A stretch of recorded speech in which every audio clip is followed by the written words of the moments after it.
Hello friends, എല്ലാവർക്കും നമ്മുടെ പുതിയൊരു വീഡിയോയിലേക്ക് സ്വാഗതം. ഇന്ന് നമ്മൾ കൊണ്ടുവന്നിരിക്കുന്നത് ബ്രസയുടെ VXI എന്ന് പറയുന്ന വേരിയൻ്റ് ആണ്. സെക്കൻഡ് ബേസ് വേരിയൻ്റ് ആണ്. അപ്പോൾ ഇതിൻ്റെ ഫീച്ചേഴ്സ് കാര്യങ്ങൾ നോക്കാം. ആദ്യമായിട്ട് ഞാൻ അതിൻ്റെ പ്രൈസ് ഒന്ന് പറയാം. എക്സോറൂം പ്രൈസ് വരുന്നത് 9,83,000 രൂപയാണ്. എക്സോറൂം പ്രൈസ് വരുന്നത്. ഓൺ റോഡ് നമുക്ക് 11,39,000 രൂപയ്ക്ക് നമുക്ക് ഓൺ റോഡ് ഈ ഒരു വാഹനം നമുക്ക് ഇറക്കാൻ പറ്റുന്നതാണ്. അതേപോലെ ഏറ്റവും ബേസ് മോഡലായ LXI എന്ന് പറയുന്ന വേരിയൻ്റെ പ്രൈസ് കൂടെ ഞാനൊന്ന് പറയാം. 8,34,000 രൂപയാണ് എക്സോറൂം പ്രൈസ് വരുന്നത്. ഓൺ റോഡ് നമുക്കൊരു 9,69,000 രൂപയ്ക്ക് നമുക്ക് ഓൺ റോഡ് അവൈലബിൾ ആണ്. അപ്പം ഇനി നമുക്ക് VXI എന്ന് പറയുന്ന ഈ ഒരു വേരിയൻ്റെ ഫീച്ചേഴ്സ് കാര്യങ്ങൾ ജസ്റ്റ് ഒന്ന് നോക്കാം. ബ്രസയുടെ ഫ്രണ്ട് പോർഷൻ നമ്മൾ നോക്കുകയാണെങ്കിൽ ആദ്യം തന്നെ നമുക്ക് തോന്നുന്നത് റേഞ്ച് റോവറുമായിട്ട് ഡിസൈനിൽ ഒരുപാട് സാമ്യമുള്ള ഒരു വാഹനമാണ് ബ്രസ എന്ന് പറയുന്നത്. അപ്പം റേഞ്ച് റോവറിനോട് ഒരുപാട് ഇഷ്ടമുള്ള ആളുകൾക്കൊക്കെ അത്രയും ബഡ്ജറ്റ് ഇല്ലെങ്കിൽ നമുക്ക് റേഞ്ച് റോവർ എന്ന് പറഞ്ഞ് വാങ്ങാനല്ല, ആ ഒരു ഇഷ്ടത്തിൻ്റെ പുറത്ത് നമുക്ക് വാങ്ങാൻ പറ്റുന്നൊരു വാഹനമാണ് ബ്രസ എന്ന് പറയുന്നത്. അപ്പോൾ നമുക്ക് ഫ്രണ്ട് പോർഷനിൽ എന്തൊക്കെ ഫീച്ചേഴ്സ് ഉണ്ട്, എന്തൊക്കെ വ്യത്യാസങ്ങൾ വരുന്നുണ്ടെന്ന് നമുക്ക് ജസ്റ്റ് ഒന്ന് നോക്കാം. ആദ്യമായിട്ട് ഗ്രില്ലുകൾ നമുക്ക് നോക്കാം. ഒരു പിയാനോ ബ്ലാക്ക് ഫിനിഷ് ആണെന്ന് നമുക്ക് കാണുമ്പോൾ തോന്നുമെങ്കിലും ഒരു ഡാർക്ക് ആയിട്ടുള്ളൊരു ഗ്രേ കളറിലുള്ള ആ ഒരു ഫിനിഷാണ്, ഗ്ലോസി ഫിനിഷിലാണ് ഗ്രില്ലുകൾ കൊടുത്തിരിക്കുന്നത്. ഇവിടെ ആയിട്ടൊരു ക്രോം എലമെൻറ്റ് കാര്യങ്ങളെല്ലാം കൊടുത്തിട്ടുണ്ട്. ക്രോമിനോട് എനിക്ക് പേഴ്സണലി അത്ര വലിയ താല്പര്യമോ കാര്യമൊന്നുമില്ല. എന്തായാലും ആ ഒരു ലോഗോ, സുസുക്കിയുടെ ലോഗോ സെൻട്രലായിട്ട് കൊടുത്തിട്ടുണ്ട്. പിന്നെ നമ്മൾ ഹെഡ് ലാമ്പ് യൂണിറ്റിലേക്ക് നോക്കുകയാണെങ്കിൽ സിംഗിൾ പ്രൊജക്ടർ ആയിട്ടുള്ളൊരു ഹെഡ് ലാമ്പ് യൂണിറ്റാണ് കൊടുത്തിരിക്കുന്നത്. ഏറ്റവും ടോപ്പ് എൻഡിലേക്ക് പോകുമ്പോൾ നമുക്ക് ഡ്യുവൽ പ്രൊജക്ടേഴ്സ് നമുക്ക് അവൈലബിൾ ആയിരിക്കും. അതുപോലെ DRLs അവൈലബിൾ ആയിരിക്കും. എന്നാൽ ഈ ഒരു വേരിയൻറ്റിനകത്ത് അതിന് പകരം DRLs ഒന്നും കൊടുത്തിട്ടില്ല. ഒരു ക്രോം എലമെൻറ്റ് ആ ഒരു ഭാഗത്തും കൊടുത്തിരിക്കുന്നത് നമുക്ക് കാണാൻ പറ്റും. പിന്നെ ഇൻഡിക്കേറ്റേഴ്സ് എല്ലാം ഈ ഒരു ഭാഗത്തായിട്ടാണ് പ്ലേസ് ചെയ്തിരിക്കുന്നത്. ഹാലോജൻ ആയിട്ടാണ് ഇൻഡിക്കേറ്റേഴ്സ് കാര്യമെല്ലാം നൽകിയിരിക്കുന്നത്. പിന്നെ നമ്മൾ താഴേക്ക് നോക്കുകയാണെന്നുണ്ടെങ്കിൽ ഈ ഒരു പോർഷനിലായിട്ട് ആ ഒരു എയർ ഡാം കാര്യമെല്ലാം കൊടുത്തിട്ടുണ്ട്. ആ ഒരു പോർഷൻ എല്ലാം ഫുള്ള് ബ്ലാക്ക് ആയിട്ടാണ് കൊടുത്തിരിക്കുന്നത്. ഫോഗ് ലാമ്പോ കാര്യങ്ങളോ ഒന്നും നമുക്ക് ഈ ഒരു വേരിയൻറ്റിനകത്ത് നമുക്ക് അവൈലബിൾ അല്ല. ഏറ്റവും ടോപ്പ് എൻഡിൽ മാത്രമാണ് ഫോഗ് ലാമ്പ് അവൈലബിൾ ആയിട്ടുള്ളത്. നമുക്ക് വേണമെങ്കിൽ എക്സ്ട്രാ ആക്സസറി ആയിട്ട് ആഡ് ചെയ്യാൻ പറ്റുന്നതാണ്. താഴേക്ക് നോക്കുകയാണെങ്കിൽ ഈ ഒരു പോർഷനിലായിട്ട് ഹോണ് അറേഞ്ച് ചെയ്ത് വെച്ചിരിക്കുന്നത് കാണാം. നല്ല നീറ്റായിട്ട് ഒരുപാട് ചില വാഹനങ്ങൾ നമ്മൾ നോക്കുകയാണെങ്കിൽ ഈ ഒരു പോർഷനിലൊക്കെ നമുക്ക് അകത്ത് ഹോൺ ഇരിക്കുന്നത് നമുക്ക് കാണാൻ പറ്റും. ആ രീതിയിൽ വൃത്തികേടോ കാര്യമൊന്നും വരാത്ത രീതിയിൽ അവർ നല്ല നീറ്റായിട്ട് തന്നെ ഹോണിനെ പ്ലേസ് ചെയ്തിട്ടുണ്ട്. പിന്നെ നമ്മൾ നോക്കുകയാണെങ്കിൽ ഇവിടെയെല്ലാം ആ ഒരു ബ്ലാക്ക് ക്ലാഡിങ് വരുന്നുണ്ട്. ഇതിങ്ങനെ ബാക്കിലേക്ക് സൈഡിൽ കൂടെ ഇങ്ങനെ കണ്ടിന്യൂ ചെയ്ത് പോകുന്നതായിട്ട് കാണാം. അപ്പം ഇത്രയാണ് നമുക്ക് ഫ്രണ്ട് പോർഷനെ കുറിച്ച് പറയാനുള്ളത്. നമുക്ക് സൈഡ് നോക്കാം. സൈഡിൽ നിന്ന് നോക്കുമ്പോഴാണെങ്കിലും ആ ഒരു റേഞ്ച് റോവറിൻ്റെ ആ ഒരു ഡിസൈനുമായിട്ട് നല്ല രീതിയിൽ നമുക്ക് സാമ്യം തോന്നുന്നുണ്ട്. അപ്പം അതെന്തായാലും നല്ല ബോൾഡായിട്ട് നമുക്ക് കാണാൻ പറ്റുന്നുണ്ട്. എന്തായാലും നമുക്ക് ടയേഴ്സ് നോക്കാം. 16 ഇഞ്ച് ടയേഴ്സാണ് ബേസ് മോഡൽ തൊട്ട് ടോപ്പ് എൻഡ് വരെ കൊടുത്തിരിക്കുന്നത്. പക്ഷാഭേദം ആ ഒരു ഭാഗത്തൊന്നും കമ്പനി കാണിച്ചിട്ടില്ല. കോസ്റ്റ് കട്ടിങ് ആയിട്ട് ടയറിൻ്റെ സൈസ് ഒന്നും കുറച്ചിട്ടില്ല. റിമ്മുകൾ ബ്ലാക്ക് കളറായിട്ട് കൊടുത്തിട്ടുണ്ട്. വീൽ ക്യാപ്പ് കാര്യങ്ങളെല്ലാം ഈ ഒരു വാഹനത്തിൻ്റെ കൂടെ നമുക്ക് അവൈലബിൾ ആയിരിക്കും. പിന്നെ ഈ ഒരു ക്ലാഡിങ് ഇങ്ങനെ കണ്ടിന്യൂ ചെയ്ത് ബാക്ക് വരെ പോകുന്നുണ്ട്. അത് ഡോസിലെല്ലാം കയറി നിൽക്കുന്നതായിട്ട് നമുക്ക് കാണാം. അതുപോലെ ഗ്രൗണ്ട് ക്ലിയറൻസ് നമുക്ക് ഈ ബ്രസയ്ക്ക് വരുന്നത് 198 mm ആണ്. അത്യാവശ്യം നല്ലൊരു ഗ്രൗണ്ട് ക്ലിയറൻസ് ആണ്. പിന്നെ നമ്മൾ ഈ മിറേഴ്സിലേക്ക് നോക്കുകയാണെങ്കിൽ ബോഡി കളേർഡ് ആയിട്ടുള്ള മിറേഴ്സ് ആണ് കൊടുത്തിരിക്കുന്നത്. ഇൻഡിക്കേറ്റേഴ്സും ആ ഒരു മിറേഴ്സിൽ തന്നെ കൊടുത്തിട്ടുണ്ട്. ഈ മിറേഴ്സ് നമുക്ക് ഇലക്ട്രിക്കലി ഫോൾഡ് ചെയ്യാനും അതുപോലെ അഡ്ജസ്റ്റ് ചെയ്യാനുള്ള കൺട്രോൾസ് കാര്യങ്ങളെല്ലാം നമുക്ക് അവൈലബിൾ ആണ്. അതേപോലെ ഡോർ ഹാൻഡിൽസ് നോക്കുകയാണെങ്കിലും ആ ഒരു ബോഡി കളറായിട്ടുള്ള ഡോർ ഹാൻഡിൽസ് കാണാം. പില്ലേഴ്സ് എല്ലാം ആ ഒരു ബ്ലാക്ക് കളറിനകത്താണ് കൊടുത്തിരിക്കുന്നത്. അപ്പം ഡ്യുവൽ ടോൺ ആക്കാനായിട്ടൊക്കെ താല്പര്യമുള്ള ആളുകൾക്ക്, റാപ്പ് ചെയ്യുമോ അങ്ങനെയൊക്കെ ചെയ്യുന്ന ആളുകൾക്ക് നല്ലൊരു ഓപ്ഷൻ ആയിരിക്കും. ചെയ്ത് കഴിയുമ്പോൾ നല്ല ആ ഒരു ഡ്യുവൽ ടോൺ ഫീല് കിട്ടും. പിന്നെ ബാക്ക് സൈഡിലേക്ക് വരുമ്പോൾ ഇവിടെ ഒരു ക്വാർട്ടർ ഗ്ലാസ് നമുക്ക് കാണാൻ കഴിയുന്നുണ്ട്. അങ്ങനെ ആകെ മൊത്തത്തിൽ സൈഡിലെ ഡിസൈനും വലിയ മോശമൊന്നുമില്ല. പിന്നെ അലോയ് വീൽസിൻ്റെ ഒരു കുറവ് മാത്രമേ ഉള്ളൂ. അത് നമ്മൾ എക്സ്ട്രാ പേ ചെയ്തിട്ടാൽ മതി. കമ്പനി അലോയ്സിനേക്കാളും എനിക്ക് തോന്നുന്നു കുറച്ചും കൂടെ നല്ലത് എപ്പോഴും നമ്മൾ എക്സ്ട്രാ വാങ്ങുന്ന അലോയ് വീൽസ് ആയിരിക്കും. സോ അതുകൊണ്ട് നമുക്ക് ഇഷ്ടമുള്ള അലോയ് വീൽസ് സെലക്ട് ചെയ്യാനും പറ്റും. സോ അലോയ് വീൽസ് ഇല്ലാത്തൊരു പ്രോബ്ലം ആയിട്ട് കാണണ്ട. ഇനി നമുക്ക് ബാക്ക് സൈഡ് നോക്കാം. ബ്രസയുടെ ബാക്ക് സൈഡ് നോക്കിയിട്ട് നിങ്ങൾക്ക് എങ്ങനെ തോന്നുന്നത്? എനിക്ക് മുമ്പേ പറഞ്ഞ ആ ഒരു ഡിസൈൻ എലമെൻ്റ് എല്ലാം നമുക്ക് പല സ്ഥലങ്ങളിലും നമുക്ക് കാണാൻ പറ്റുന്നുണ്ട്. പിന്നെ പേഴ്സണലി എനിക്ക് ഫ്രണ്ടിനേക്കാളും കുറച്ചും കൂടി ഇഷ്ടപ്പെട്ടത് ബാക്ക് സൈഡാണ്. എന്തായാലും അത്യാവശ്യം നല്ല നീറ്റായിട്ട് തന്നെ ഡിസൈൻ ചെയ്തിരിക്കുന്ന ബാക്ക് സൈഡ് നമുക്ക് ബ്രസയിൽ കാണാൻ പറ്റുന്നുണ്ട്. ഫീച്ചേഴ്സ് എന്തൊക്കെ ഉണ്ടെന്ന് നോക്കാം. ആദ്യം തന്നെ ഷാർക്ക് ഫിൻ ആൻറ്റിന നമുക്ക് കാണാം. താഴേക്ക് വരുമ്പോൾ ഇവിടെയായിട്ട് ഹൈ മൗണ്ട് സ്റ്റോപ്പ് ലാമ്പ് കൊടുത്തിട്ടുണ്ട്. ഇൻ്റഗ്രേറ്റഡ് സ്പോയിലേഴ്സും നമുക്ക് കാണാം. ഈ ഒരു ബാക്കിലെ കണ്ണാടിയിൽ നമുക്ക് ആ ഒരു ഡിഫോഗർ ലൈൻസ് കൊടുത്തിട്ടുണ്ട്. വേറെ വൈപ്പറോ കാര്യമൊന്നും നമുക്ക് ഈ വേരിയൻറ്റിനകത്ത് അവൈലബിൾ അല്ല. ഇവിടെയായിട്ട് നമുക്ക് ലോഗോ കൊടുത്തിട്ടുണ്ട്. ബ്രസ എന്ന് പറയുന്ന ബാഡ്ജിങ് സെൻട്രലായിട്ട് കൊടുത്തിട്ടുണ്ട്. അത്യാവശ്യം നല്ല ബോൾഡ് ആയിട്ടുള്ള ലെറ്റേഴ്സിനകത്ത് നല്ലതായിട്ട് എടുത്ത് നിൽക്കുന്ന രീതിയിൽ തന്നെയാണ് ആ ബ്രസയുടെ ലോഗോ കൊടുത്തിരിക്കുന്നത്. അതും എനിക്ക് പേഴ്സണലി ഭയങ്കര ഇഷ്ടമാണ്. അതേപോലെ ഈ ലൈറ്റ്സ് നോക്കുകയാണെങ്കിൽ LED ലൈറ്റ്സ് ആണ് കൊടുത്തിരിക്കുന്നത്. റിവേഴ്സ് ലൈറ്റും അതേപോലെ ഇൻഡിക്കേറ്റേഴ്സും മാത്രമാണ് ഹാലജനായിട്ട് കൊടുത്തിരിക്കുന്നത്. പിന്നെ ഈ ലൈറ്റ്സിനെ കുറിച്ച് പറയുകയാണെങ്കിൽ സ്മോക്കി എഫക്റ്റ് കമ്പനി തന്നെ കൊടുത്തിട്ടുണ്ട്. നമ്മൾ സാധാരണ വണ്ടി വാങ്ങിയിട്ട് നമ്മൾ വേറെ ഏതെങ്കിലും ഷോപ്പിൽ കൊണ്ടുപോയി നമ്മൾ സ്മോക്കി എഫക്റ്റ് കൊടുക്കാനായിട്ട് ചെയ്യുകയാണ് ചെയ്യുന്നത്. പക്ഷേ ഇതിപ്പോൾ കമ്പനി തന്നെ ആ ഒരു സ്മോക്കി എഫക്റ്റ് കൊടുത്തിട്ടുണ്ട്. പിന്നെ താഴേക്ക് വരികയാണെങ്കിൽ ബമ്പറിനകത്ത് നമുക്ക് റിവേഴ്സ് സെൻസേഴ്സ് കാണാം. ബ്ലാക്ക് കളറിലാണ് ബമ്പറെല്ലാം കൊടുത്തിരിക്കുന്നത്. അതിനകത്ത് ഒരുപാട് വലിയ കാര്യങ്ങളൊന്നും പറയാനായിട്ടില്ല. ബ്ലാക്ക് കളറിൽ സിമ്പിളായിട്ട് കൊടുത്തിരിക്കുന്ന ബമ്പറാണ്.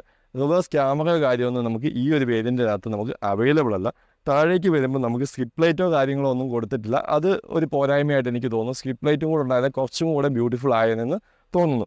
പിന്നെ ഇവിടെയായിട്ട് നമുക്ക് റിഫ്ലക്റ്റേഴ്സ് കാണാം. ഒരു മെഷ് എലമെൻറ്റ് നമുക്ക് ഇതിൻ്റെ സെൻറ്ററിൽ ഇങ്ങനെ പോകുന്ന കാണാം. അതിനകത്താണ് 2 റിഫ്ലക്റ്റേഴ്സ് 2 സൈഡിലായിട്ട് കൊടുത്തിട്ടുണ്ട്. അപ്പം ഇത്രയും കാര്യങ്ങളാണ് ബാക്ക് സൈഡിൽ നിന്ന് പറയാനുള്ളത്. ഇനി നമുക്ക് ബൂട്ട് സ്പേസ് ഒന്ന് നോക്കാം.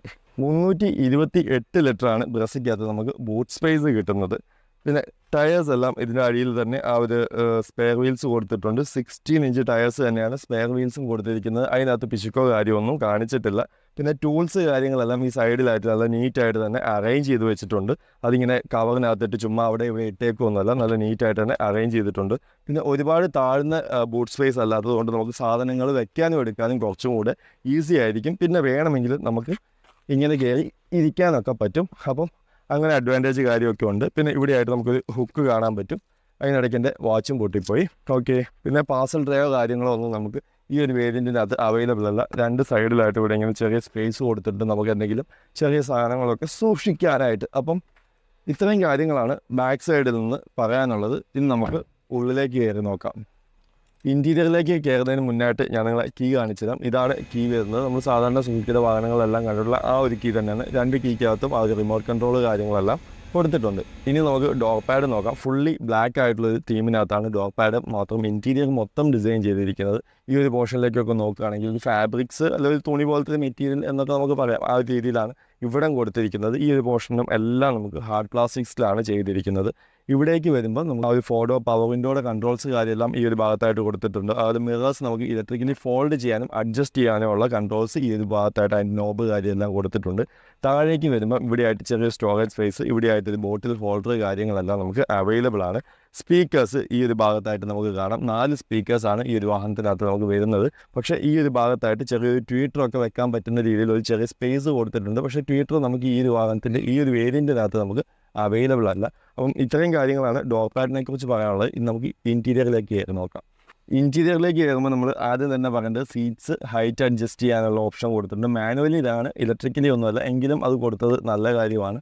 കാരണം ഇത്രയും വലിയൊരു വാഹനമാണ്. അത്യാവശ്യം ഹെഡ് സ്പേസ് ഒക്കെ ഉണ്ട്. ഹൈറ്റ് കുറഞ്ഞ ആളുകൾക്ക് ഈ ഒരു സാധനം ഉള്ളത് വളരെ അഡ്വാൻറ്റേജ് ആണ്. പിന്നെ സ്റ്റിയറിംഗ് വീലുകൾ നോക്കുകയാണെങ്കിൽ 3 സ്പോക്ക് ആയിട്ടുള്ള സ്റ്റിയറിംഗ് വീലുകൾ നമുക്ക് കാണാൻ പറ്റുന്നുണ്ട്. സാധാരണ നമ്മൾ മാരുതിയുടെ വാഹനങ്ങളിൽ കണ്ടിട്ടുള്ള ആ ഒരു സെയിം സ്റ്റിയറിംഗ് വീലാണ് ഫ്ലാറ്റ് ബോട്ടം ആയിട്ടുള്ളത്. പിന്നെ ലെഫ്റ്റ് സൈഡിൽ നോക്കുകയാണെങ്കിൽ നമുക്ക് ഇൻഫോർടൈൻമെൻറ്റ് സിസ്റ്റത്തിൻ്റെ കൺട്രോൾസ് കാര്യമെല്ലാം കൊടുത്തിട്ടുണ്ട്.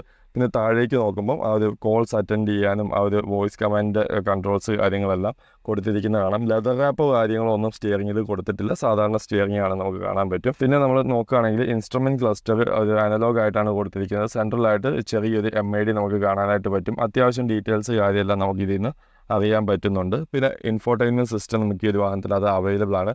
ആൻഡ്രോയിഡ് ഓട്ടോ, ആപ്പിൾ കാർപ്ലേ എല്ലാം നമുക്ക് ഇതിനകത്ത് കിട്ടുന്നുണ്ട്. പിന്നെ വയേർഡായിട്ട് കണക്ട് ചെയ്യണം. വയർലെസ് ആയിട്ടുള്ള കണക്ടിവിറ്റിയോ കാര്യമൊന്നും അല്ല കൊടുത്തിരിക്കുന്നത്. പിന്നെ നോക്കുകയാണെങ്കിൽ ഈ ഒരു ഡാഷ്ബോർഡിൻ്റെ ഡിസൈൻ ഒന്നും വലിയ തെറ്റില്ല. അത്യാവശ്യം നീറ്റായിട്ട് തന്നെയാണ് ഈ ഒരു പോർഷനിലെല്ലാം ചെയ്തിരിക്കുന്നത്. ഇത് ബ്രഷ്ഡ് അലുമിനിയം പീസ് ഇവിടെ നമുക്ക് കാണാം. അത് ഇവിടെ നിന്ന് ഇങ്ങനെ സ്റ്റാർട്ട് ചെയ്ത് അവിടെ ഇങ്ങനെ പോയി റൗണ്ട് ചെയ്ത് വന്ന് അതിങ്ങനെ കണ്ടിന്യൂ ചെയ്ത് സെൻട്രൽ കൺസോളിലേക്ക് വന്ന് ഇവിടെ വന്നാണ് ഫിനിഷ് ചെയ്യുന്നത്. ആ രീതിയിലാണ് കൊടുത്തിരിക്കുന്നത്. എന്തായാലും വലിയ കുഴപ്പമില്ല. പിന്നെ സെൻറ്ററിലെ ഈ ഒരു പീസിനകത്ത് ചെറിയൊരു പാറ്റേൺ നമുക്കിങ്ങനെ കാണാൻ പറ്റും. സൂക്ഷിച്ച് നോക്കിയാൽ കാണാൻ പറ്റും.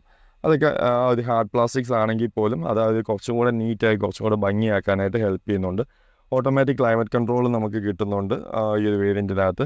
ഹസാർഡ് ലാമ്പിൻ്റെ സ്വിച്ച് ഈ ഒരു ഭാഗത്തായിട്ട് നമുക്ക് കാണാം. AC വെൻറ്റുകൾ കൊടുത്തിട്ടുണ്ട്. താഴേക്ക് വരുമ്പോൾ ആ ബട്ടൺസ് എല്ലാം ഫിസിക്കലി തന്നെ കൺട്രോൾ ചെയ്യാനുള്ള ഓപ്ഷൻസ് എല്ലാം കൊടുത്തിട്ടുണ്ട്. താഴേക്ക് വരുമ്പോൾ 12 വോൾട്ടിൻ്റെ ചാർജിങ് സോക്കറ്റും ഒരു USB ചാർജിങ് സോക്കറ്റും നമുക്ക് കാണാം. അത്യാവശ്യം ഒരു സ്റ്റോറേജ് സ്പേസ് നമുക്ക് 2 ഫോൺ കാര്യങ്ങളൊക്കെ വെക്കാനുള്ള സ്റ്റോറേജ് സ്പേസ് ഈ ഒരു ഭാഗത്തായിട്ട് കാണും. ബാക്കിലേക്ക് വരുമ്പോൾ ഗിയർ ലിവർ കൊടുത്തിട്ടുണ്ട്. ആ ഒരു പിയാനോ ബ്ലാക്ക് ഫിനിഷ് കാണാം. അതിനകത്ത് 5 സ്പീഡ് ഗിയർ ഓപ്ഷനാണ് നമുക്ക് ഈ ഒരു വാഹനത്തിനകത്ത് വരുന്നത്. താഴേക്ക് വരുമ്പം ഇവിടെയെല്ലാം ചെറിയ സ്റ്റോറേജ് സ്പേസ് കാര്യമെല്ലാം കൊടുത്തിട്ടുണ്ട്. അതായത് ഒരു ക്രോം എലമെൻറ്റ് ഈ ഒരു ഹാൻഡിലിൻ്റെ തുമ്പത്തായിട്ട് നമുക്ക് കാണാൻ പറ്റുന്നുണ്ട്. 2 കപ്പ് ഹോൾഡേഴ്സ് കാണാം. ബാക്കിലേക്ക് വരുമ്പോൾ ഇവിടെയും ചെറിയൊരു സ്റ്റോറേജ് സ്പേസ് കൊടുത്തിട്ടുണ്ട്. ഹാൻഡ് റെസ്റ്റ് നമുക്ക് ഈ ഒരു വാഹനത്തിനകത്ത് അവൈലബിൾ ആണ്. സീറ്റ്സ് ഒക്കെ നോക്കുകയാണെങ്കിൽ അത്യാവശ്യം കുഴപ്പമില്ല, നല്ല സീറ്റ്സാണ്, സോഫ്റ്റ് ആയിട്ടുള്ള സീറ്റ്സാണ്. ഇത് ഫാബ്രിക്സ് ഒക്കെ നോക്കുകയാണെങ്കിൽ അവിടെ നമുക്ക് കുറച്ച് പാറ്റേൺ കാര്യങ്ങളെല്ലാം കൊടുത്തിട്ടുണ്ട്. ഹെഡ് റെസ്റ്റ് കാര്യങ്ങളെല്ലാം നമുക്ക് ഈ ഒരു വാഹനത്തിനകത്ത് അവൈലബിൾ ആണ്. അഡ്ജസ്റ്റബിൾ ഹെഡ് റെസ്റ്റ്, അത് ബാക്കിലാണെങ്കിലും ബാക്കിലെ സീറ്റുകളിലെല്ലാം നമുക്ക് ആ ഒരു അഡ്ജസ്റ്റബിൾ ഹെഡ് റെസ്റ്റ് കാണാൻ പറ്റുന്നുണ്ട്. ഇവിടെയായിട്ട് വേറെ ലൈറ്റ്സോ കാര്യമൊന്നും കൊടുത്തിട്ടില്ല. അതൊരു പോരായ്മയായിട്ട് എനിക്ക് തോന്നുന്നു. കാരണം കുറച്ച് ലൈറ്റ്സ് ഇവിടെയും കൊടുക്കാമായിരുന്നു. 2 ലൈറ്റ്സ് കൊടുക്കാമായിരുന്നു.